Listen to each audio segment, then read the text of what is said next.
The Fake Baseball Podcast is brought to you by Moonshots MLB. Whether season-long DFS or wagering is your thing, Moonshots MLB has the tools and content to help you succeed. All in one place and an easy-to-navigate, clean user interface, basic stats combined with enriched StatCast data provide you a unique and fun experience. Weekly projections and weekly schedule to spot matchups for your start-sit decisions for the season-long players, DraftKings and FanDuel projections, and Optimizer for the DFSers. Wagering, got that too. A full odds board with game lines and player props for multiple markets and sportsbooks, featuring calculated ROI and so much more. If Moonshots MLB isn't part of your fantasy, DFS, or wagering process, you're missing out. Be a part of a growing and exciting community. Follow them on X at Moonshots MLB for more information. Moonshots MLB, more than just your average launch angle. Welcome, everybody, to episode 39 of the Fake Baseball Podcast. It is Blake Meyer here with my man Dylan Lydell. As always, Dylan, how you doing today, my boy?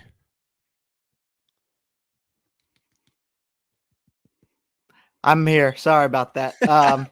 I'm doing good, man. I'd rather be on the mic right now than being forced to watch the Mariners. So happy to be here. Happy to dive into some stuff. Whole bunch going on as always. Dude, I feel it. You know what I realized this morning was some Mariners fan. Obviously, we don't hide that. But I think I have watched more Pittsburgh Pirates baseball this year than Seattle Mariners baseball. Partly because the blackouts suck and it makes it difficult for us to watch the Mariners games when you're like me and don't have cable, but also partly because the Pittsburgh Pirates are actually fun and the Seattle Mariners are not. So yeah, I guess that's my NL team this year is the Pittsburgh Pirates. So whatever their Go Buccos or whatever the hell they say over there. I'm part of the squad now. No Tigers. God, see, I thought about it. Like I'm on the fence with the Tigers, but see, if I was a Pirates and Tigers fan, today would have been a weird day because that was a wild game. They play each other, yeah. Right. They played each other this morning. But see, that's why I like having T-Mobile. I think it's too late for you T-Mobile users that were unaware, but you get the free MLB TV every day. I watch day baseball, literally every day. I don't care what game is on.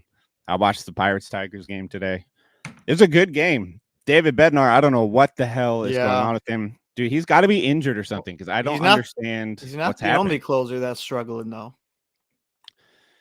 Fairbanks, Mooney's had his problems. Hader. I mean, Clase's been consistent. Clay Holmes is off to a good start. But Foley's been pretty good for Detroit, too. Yeah, but everybody thought Lang was the guy there, though, too. They did, which I didn't see Foley coming, but I mean, he's nasty though. He kind of like 100-mile-an-hour, two-seamer sink or whatever. I would want it. Like I didn't know who was who really. I don't follow Tigers baseball like that, especially their bullpen. But just if you had to show me pick one, I'm picking Foley. That dude's nasty. Yeah, absolutely. Yeah. That's who I want shutting down the ninth. Hader's the one that's been the biggest surprise for me so far. I think he's supposed to be so good, and I'm not the biggest fan of closers. They did. And I'm not the biggest fan of closers in fantasy baseball. I only really take them in roto leagues, and it's only because I have to. I went heavy on Hader this year. I think I got 5 Hader shares in 8 leagues. So seeing him struggle this year was not on my 2024 bingo card, unfortunately. But that's the world we're living in. And another world we're living in. So if you've seen the title of the thing, we want to just mention a couple rookie standouts. And then my article for Pitcher List did come out today. It is my Points League Paradise article that they so graciously let me write every week now, where I do a buy, sell, hold on Points League guys that I like, don't like, and feel like getting rid of. But Dylan had mentioned before the show, we need to talk a little bit about Corbin Carroll and what is happening with him this year. I think I saw on Twitter he has 4 home runs in his last, don't quote me on the spot, 323 at bats. Yeah. Only 4 home runs. I blamed the end of last year on that shoulder injury he had. It made sense. Like he was dealing with the shoulder. Maybe that's the power a little bit. But at this point, Dylan, are you starting to get like legitimately worried about Isn't it? Carroll moving forward? Yeah, I mean, Jeremy Pena was on top of the world too, and he had a similar little stretch right there where I don't know the exact numbers, but I know he was on a big home run drought. Off to a good start this year. Corbin Carroll's young enough to where he can find his swing again and get back on track. But as of right now, like, who knows? Maybe that shoulder really still is bothering him. Maybe it is something a lot more in depth and serious than we thought. I don't know. Mm-hmm. But he's got the tools still. He's still going to swipe you 40, 50 bags, but I'm not as optimistic on even 15, 20 home runs right now. Yeah, I am slightly nervous. Like Ted said, it's still cold as hell. Almost sorry for cussing. It's still cold as hell. There are some good and bad things about Corbin Carroll at the moment. I mean, he has yet to barrel up a ball. Obviously, that falls in the bad category. But he was never a big barreler of the ball. Is that the correct way to say that? Barreler? I'm not even going to try again. Of the ball. Muscular. Last I season, don't know. he had like a 7% barrel rate last year, which isn't crazy, and like a 40% hard hit rate. Not like the league average is what it was. So I don't know if no barrels through 10 games so far worries me too much. There are some things that I like. He's got only a 4% strikeout rate, which is crazy. He's already tried to steal 3 or 5 bases, got caught twice. Don't like that much. But he's got an 85% contact rate overall, which is like considerably more than it was last year. Chasing more pitches, but there are some things to like about Corbin Carroll. The more that I talk this out, he might be a buy low candidate for me. The more that I think about it. That's kind of how I wanted to approach this. Where do you see it? Yeah, I was on the fence. That's why I like doing this podcast, because there's a lot of like ideas and thoughts in the fantasy baseball world that I can only think so many thoughts in a specific day. And so I don't put a lot of thought into many things until they get brought up. Like you brought up the Corbin Carroll thing before this, and then we had the opportunity to go on this podcast and kind of talk them out along the way. As I talked that out, I want to trade for Corbin Carroll in every league that I don't have him right now. I have him in a couple leagues. I genuinely think there's a real positive ROI for the rest of the season on trading for him. Prime example, I posted my article on Reddit today. I post all my articles on Reddit. If you guys want to find them, they're on Twitter, they're on the Fantasy Baseball Reddit. And I always answer people start-sit questions, fantasy baseball questions. And somebody actually asked me today, they had a trade offer, their Corbin Carroll for either Mike Trout or Christian Yelich. Would you trade a Mike Trout or a Christian Yelich for Corbin Carroll? I would trade a Mike Trout for a Corbin Carroll. I don't know about Yelich. Mike Trout's just got no help around him, man. It's really tough to see. That's going to impact his value and his numbers. But Yelich is a tough one because he'll provide the pop, not as many steals. Yes on Trout, no on Yelich. That's where I'm at. I promise I try not to agree with everything you say on here all the time, but I think that's where I fall too. I guess we're just going to lead this right into this. Might as well be the points league buy, sell, hold shit right here. Like we're getting into it because I'm in the same boat. Yes, I would trade Mike Trout for him because, man, Mike Trout is great. But like my brother pointed out to me earlier, there's so many Mike Lillard of the MLB right now, man. He's got to get out of there. And there's so many Mike Trout 40-40 jokes going around right now. 40 home run, 40 RBI season this year. Yeah. I mean, his last 10 home runs are solo home runs. And I saw something that said 63% of his career home runs are solo home runs. There's only one other player in MLB history that has 300 or more home runs, and 60+% of them were solo home runs, and it's some dude from like 1898. Like it's absurd. And obviously Mike Trout's always an injury risk. He's so fun to watch play baseball. Even as a Mariners fan, I will never hate Mike Trout. He's so fun to watch play baseball. He's so good. He's an all-time generational talent. The wheels are going to fall off at some point just because they always do. So if you can trade him for somebody like a Corbin Carroll that's a buy low, that's a great move. Mm-hmm. And then, like you said, with Christian Yelich, I think Christian Yelich is kind of like a Corbin Carroll light. He's not going to steal 50 bases, but they're going to hit the same amount of home runs, hit for the same average score, the same amount of runs, driving the same amount. Yelich, I think Yelich has more pop than Corbin. I don't know.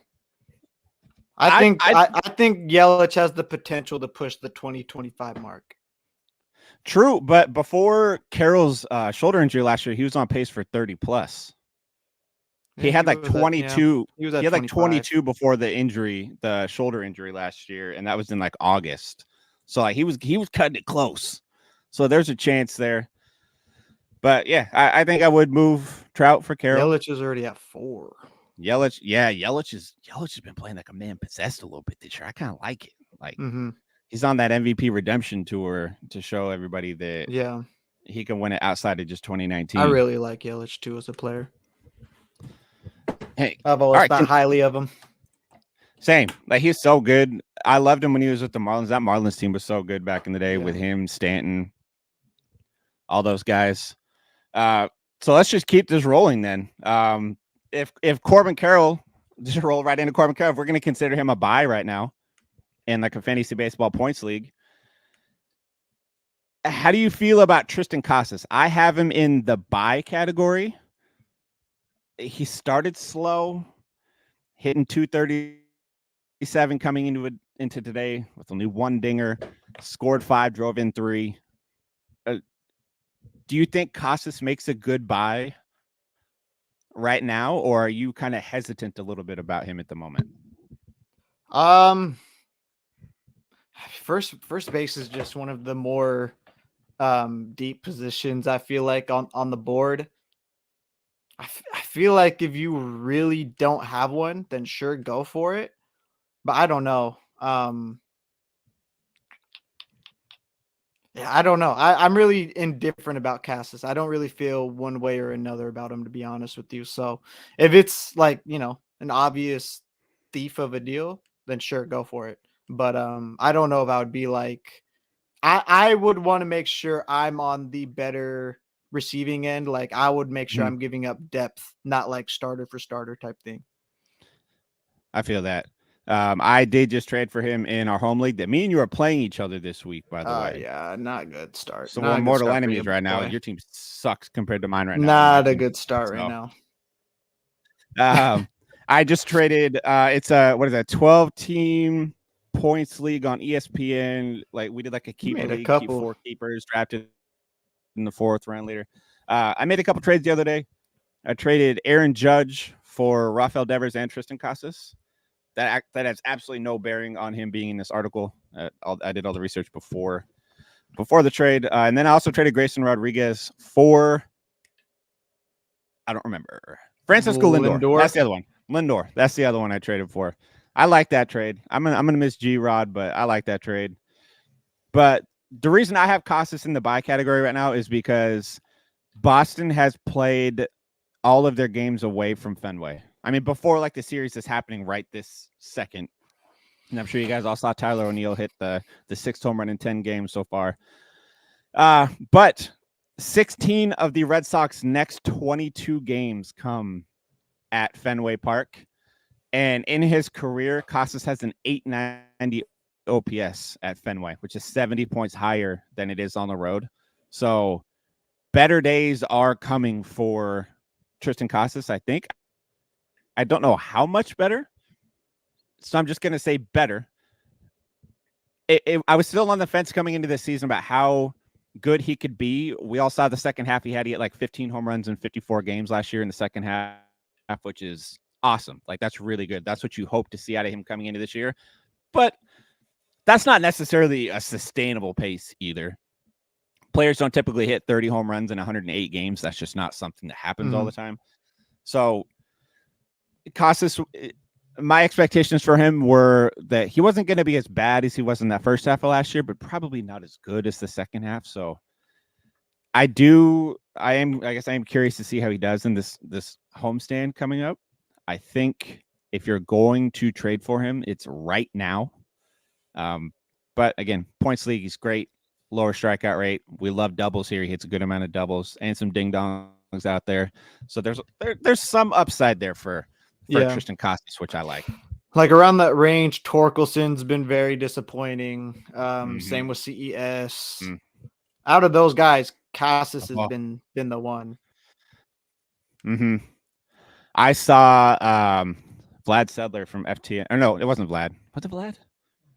I saw somebody on Twitter today. One of the high stakes guys was talking about how they're actually considering dropping CES in like main event leagues and stuff because he's been so bad, which is rough. I don't know if I'd drop him in a main event, which is crazy. Yeah, but I'm too patient for all that. Like, it's still too early for all that, in my opinion. It is. 10 games in. It is really hard to be fully out on people. Yeah. But I will say, like, if you guys read the article, my sell guys, at least this early in the season, are never going to be guys that started slow. I'm never going to tell you to sell a guy that started slow. I know Rotoballer does an awesome article. It's the cut list. That's a cool article. Go check that out. They talk about guys like that. Mine tend to be guys that have performed like very well that I think now's the time to get the maximum value you can for them.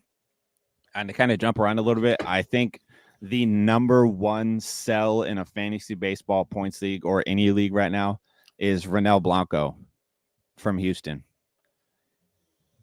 Dude, what a historic first two starts. I'll give him that. I think he went, like 15 or 14 innings or something like that of hitless, which is nuts. Like, I'll give him his flowers. That's crazy. Like, to be able to do that. But for one, this is the peak of his value. Of course. That it will never be higher than it is in this moment right now. So I got to see what he just got picked up in my league. I got to see it. Yeah, I got to see how much he went for. It was a lot. The league with the boys? No, the TGFBI. Oh, yeah. Oh, I need to see how much he went for in mine too. I didn't put anything in for him though. See, my problem is with Ronel Blanco. He's going to get hit hard at some point. He has a good fastball, which is cool. But the problem is he got a good fastball that nobody could really hit, but it's got a 14.3% ideal contact rate, which is terrible. Like, people are making great contact on it. And his K- walk rate, which in a points league, K- walk rate is probably the most essential stat you can look at for pitchers. Obviously, lower walk rates are great because walks is minus a point, strikeouts is plus a point. So a great K- walk rate is cool. Ronel Blanco's K- walk rate is 9.7%. You want a K- walk rate around, like, usually if you can get like 17% or better, that's good. That's startable. 20% is great. Under 10% is that's terrible, man. Like, trade Ronel Blanco if you have him. You can ride him out if you want, but this is the max value. 234 in TGFBI in my league, at least.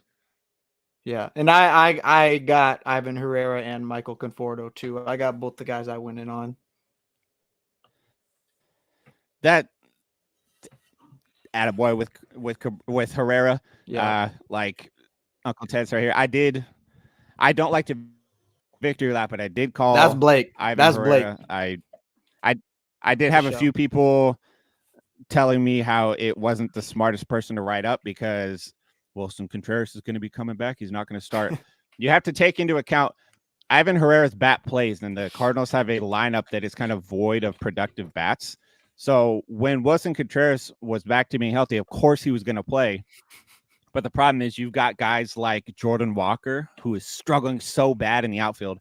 And the Cardinals' current starting DH typically is Brendan Donovan. Donovan can play everywhere. So you move Donovan to the outfield. You can rotate Herrera and Contreras between DH and catcher. Herrera is going to continue to get at bats in this lineup. He has unreal power. He's going to hit 25 plus home runs if he gets 500 at bats this year. He has that much hitting ability. And I think I'm kind of going off the cuff here. I think he can profile very similarly to like a Yainer Diaz out in Houston. Yeah. He gives me kind of that vibe. I think Diaz is a little bigger. Hey, how about that? Like How about stronger, that? but hey, yo, did you really say that, Ted? He I didn't even did. look at that. I didn't even look at that. I wasn't scrolled down far enough. But yeah, Ted, props to That's you, my funny. boy. I did not see that. Yeah, I completely agree. So yeah. And then Anthony, Vinny P or Torkelson in a head-to-head points league. Who you feeling, Dylan? Head-to-head points. I'll take Vinny. Less case. I'll just take it at that. He's gonna, take away less from you as little as they're giving you right now. Yeah, I agree. Torkelson's upside is his power, Mm-hmm. but he never makes great contact and doesn't hit he strikes out a decent amount. Vinny P has like 22 home run power with 12% strikeout rate for the course of his season. So yeah, I'll take that in points all day. Vinny P.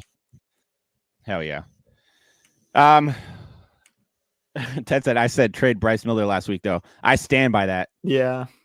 I fully stand by trade Bryce Miller. The problem with Bryce Miller, watch all of his starts from last year. I know you won't because nobody should actually go do that, but he has his moments of greatness and then he gets absolutely tattooed and he struggles to get through 6 innings of baseball, especially in the second half of last year. So seeing him come out in that first start this year and just get absolutely tattooed again and struggle to make it to 6 innings, it's kind of the same old. You're going to get those great starts from him every once in a while, but there's going to be a lot of games where Bryce Miller's going to let you down. You need pitchers that can go 6 innings and stuff. So it's what happens. But we did mention Brendan Donovan also. He's also in my buy category. Dylan, do you have any Brendan Donovan shares in points leagues?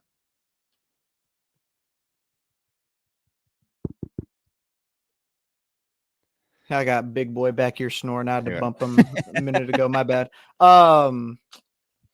Yeah, so I do like Brendan Donovan. Chase rate 17.5%. That's really good. Whiff rate 15%, K rate 15%, walk rate 11%. That's all, green lights and points leagues. He's just going to get on base, do the right things. Does he have infield versatility as well, or is it just outfield? Yeah, he has at least second base and outfield. See, yeah, and that. Plus, I think he has third base also, maybe. So, yeah, he plays a lot of positions, does a lot of good things in points leagues, a lot of good stuff. So, yeah, if you can get your hands on Brendan Donovan, go for it, because that'd be a good get. Versatile, get you points, won't really take away from what you're getting. So, yeah, I like Brendan Donovan. And if you like this content you guys are listening to, I just want to let you know that our episodes are now also brought to you by our Patreon.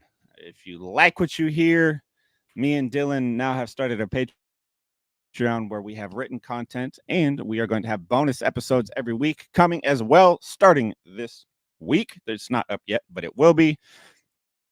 It is only $5 a month to sign up for the Patreon. Again, plenty of extra weekly content from me and Dylan, and $5 is less than the cup of coffee you buy yourself every morning on the way to work. So if you would like to check that out, go to patreon.com/the fake baseball podcast. It's awesome. Like we're putting out a lot of good content over there. It's a lot of fun to do. We're going to have merch coming soon on there as well. For you guys to be able to buy merch, the Patreon will be the spot to buy the merch from. So again, patreon.com/the fake baseball podcast. Make sure you go check that out. Moving on from Brendan Donovan, let's go with another sell. Connor Joe. He was one that almost seemed too obvious for me to put in the article, but I did it anyway. It's just because sometimes the ones that feel too obvious are the ones that you still need to talk about a little bit. He's in there because much like we talked about with Vernel Blanco, how like this is literally as good as it's going to get for him. Yeah. Connor Joe is somebody that leads off for the Pirates against lefties, and he bats 6, 7, 8, 9 against righties if he's even playing. Sometimes they platoon him and he's not even in there at all. The Pirates just so happened to have the first 5 games of their season all come against left-handed starters, which is not something you see. So because of that, Connor just started the season leading off for 5 games, put up great numbers, which he typically does at the beginning of the year, especially against left-handers. He did hit a home run in that 6th game off of a right-handed reliever, so he snuck that in there as well. He's already scored 10 runs. So don't get me wrong. I'm not saying Connor Joe is bad. Connor Joe is good. I just had to respond to somebody's question about this today as well. He is good enough to be a 5th outfielder on your points league team. So if you have him and you like him, you can absolutely still keep him. But a lot of being successful in fantasy baseball is capitalizing on value increases in these guys that you either drafted very late or didn't draft at all. Somebody like a Connor Joe can be traded for a guy that is a higher caliber that is struggling. Obviously, you're not going to trade Connor Joe for Corbin Carroll. That's not going to happen. But you could trade a Connor Joe for somebody like I don't even know why I started that. I actually don't have a name off the top of my head. Somebody that's struggling. You could find somebody to trade Connor Joe for if you wanted. You can include Connor Joe with somebody else in a package deal to get a better. Like you could package Connor Joe with a pitcher, maybe for like a Nolan Jones, who's starting to come around a little bit. You can find ways like that to trade your way up into a better team come mid-May. So yeah, Connor Joe's good. He's going to continue to score runs. Dylan, do you have any other like opposing viewpoints on that, or are you kind of just steady Eddie about Connor Joe right now? He fizzles off towards the end of the year. You're right about that, but he does the thing like kind of the same thing as Donovan, does a lot of the things well in points league at least right now. Not chasing a whole lot, not striking out a whole lot, getting his walks. Like you said, he's been getting the benefit of the doubt against lefties. It's the small details you get into, it's that stuff that you find. So yeah, but he's a 230, 240 hitter at the end of the year. So him hitting 320 right now, it's not realistic. Like you said, if you can get the 2-for-1 and get the better player at the end of the day, that's what I would do as well. Yeah, I agree. Cause like there's some good stuff to like about Connor Joe. He hit 31 doubles last year. That's cool. We preach doubles being something you need to key in on for hitters in a points league. That's great. Doesn't strike out a ton. That's cool. But he's not going to give you this level of stats that you're getting currently. This is outlier level stats just because they did start against so many left-handers.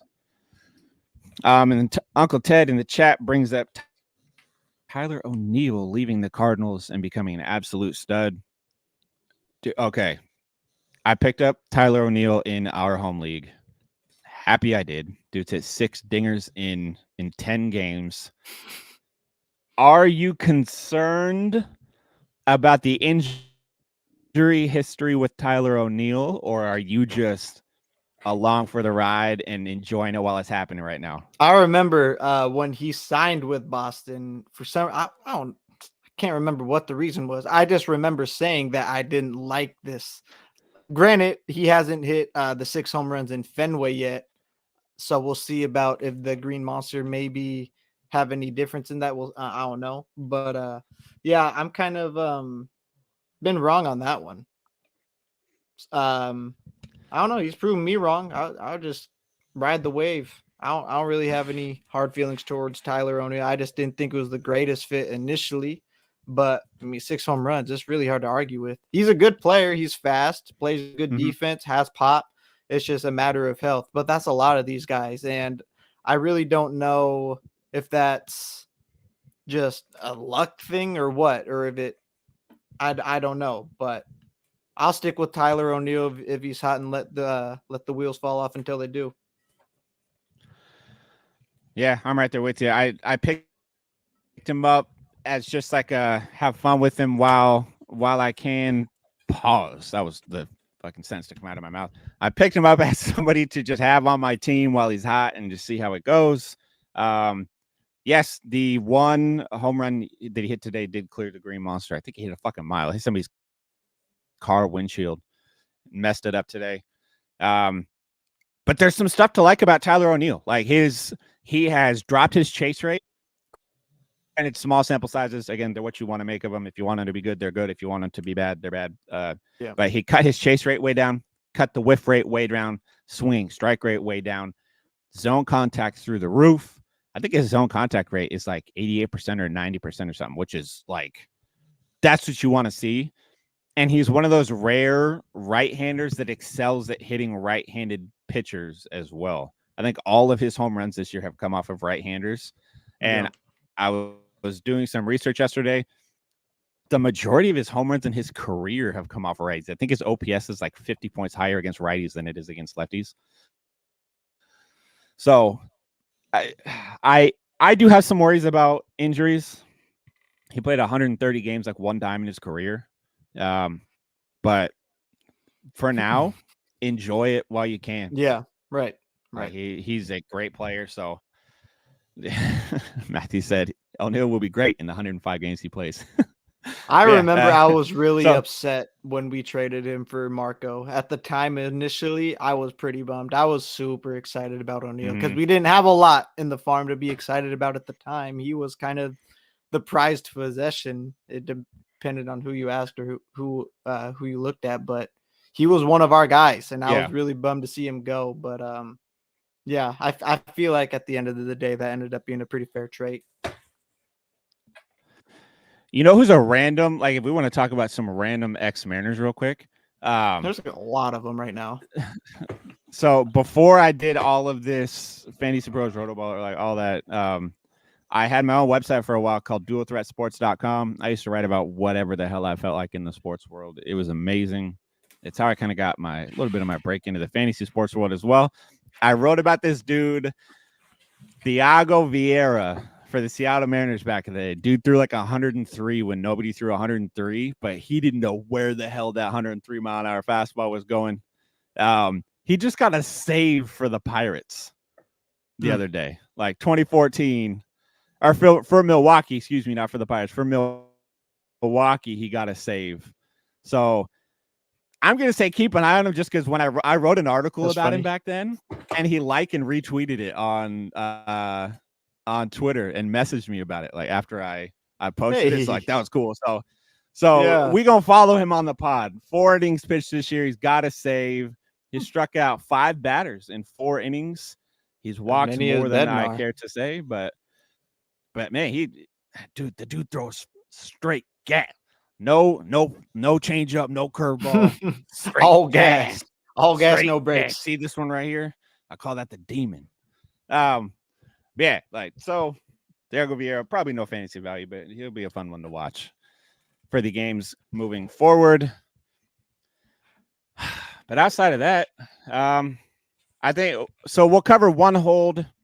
Admittedly, my kids have soccer practice in 27 minutes, so we're going to do one more player, and then we are going to wrap this one up today. But of course, we will have more episodes this week. I'll briefly cover them both. One is Francisco Lindor. We'll make it real easy. Lindor's not this bad. He's going to get better. Only 4 players in baseball had a 30-30 season last year. Yeah, he ain't going nowhere, so don't panic. Don't panic sell him. Obviously, don't drop him. Lindor will be just fine. Yeah, but the other one is Henry Davis for the Pittsburgh Pirates. For me, he is a quintessential example of you did all the research before the season that told you he was going to be good, so you can't give up now 10 games in when he's not been that good. Yeah. I think it's too early. It's only okay to call out the Mariners on their bullshit early, but everybody else, it's too early for them. But the Mariners, nah, it's over for all of them. But like you said, it is fair to give them their time, to give them their fair sample size. Man killed spring, and he maybe will be getting catcher eligibility in most leagues here soon. Who knows how long that'll take? That's a big thing.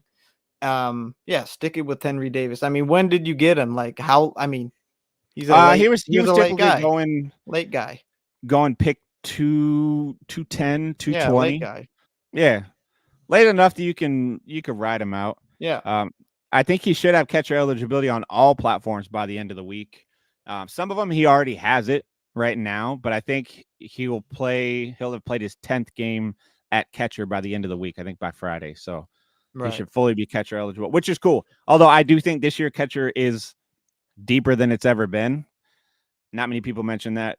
It is coming into this year, I had 17 catchers that I thought were good enough to be like your catcher one, which is absurd when I say it out loud, but he's just kind of added into that mix. He's got 25 home run power. He's hardly chasing any pitches out of the zone, and he's making good zone contact. He's making like 81% zone contact, I think. I'll take that over the course of the year. Anytime I can get 80% or higher zone contact out of a player, I love it. Obviously, you have your Mookie Betts and your Luis Arias are going to be like 94%, but give me a guy 80% or higher that doesn't chase a lot of pitches.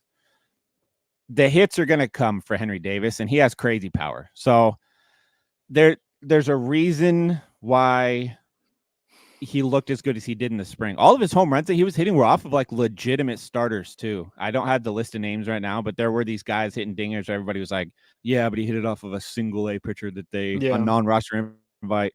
No, his were off of like really good pitchers, I should say. I hear you. He was hitting dingers off the good guys. So he'll come around. If he's been dropped, I think I can confidently say Henry Davis is better than the worst hitter you have on your team, more than likely, unless you're in like an 8-team league, then probably not. But if you're in like a 12-team or deeper league, Henry Davis is probably better than the worst hitter you have on your team. So he's worth a spot on the bench if somebody has dropped him. And then Ted did mention that Boston gave Cedon Rafaela a bag. Absolutely. Yeah. I think he's a great person to roster too. Middle infield and outfield eligibility, just like Mookie. No power like Mookie, but dude plays good enough defense to be in the lineup every day. He could hit 280 probably. And he's got like 35, 40 stolen base ability with some doubles and triples. So I think there's some points league upside there for Rafaela. But outside of that, Dylan, you got any other players that are really racking your brain on right now? Mariners pitchers are off to a rough start. If you can get them on the down low, they'll be back. They'll be all right. They'll be fine. That is a good call. Anthony earlier on in the episode said, what's going on with Castillo so far? He's been struggling too. Yeah. I do think those greener pastures are ahead for the Mariners pitchers. Castillo and Kirby, Logan and Miller, a lot of hard contact still. Mm-hmm. I think if you can I'll specify that to Castillo and Kirby. Logan, if you can get him for something, sure. But if you can get one of those other two, for sure, they'll be all right. Yeah, because Castillo, his issue has been, I mean, he's a dominant fastball pitcher whose fastball is just not working right now. It's going to work. Like it's moving. He's not just going to all of a sudden fall off. Yeah, the stuff's there. It's not one of these things where you see like, I think it is like his break is still there. His movement is still there. His fastball looks like it's still got life. Slider still biting. It all looks good.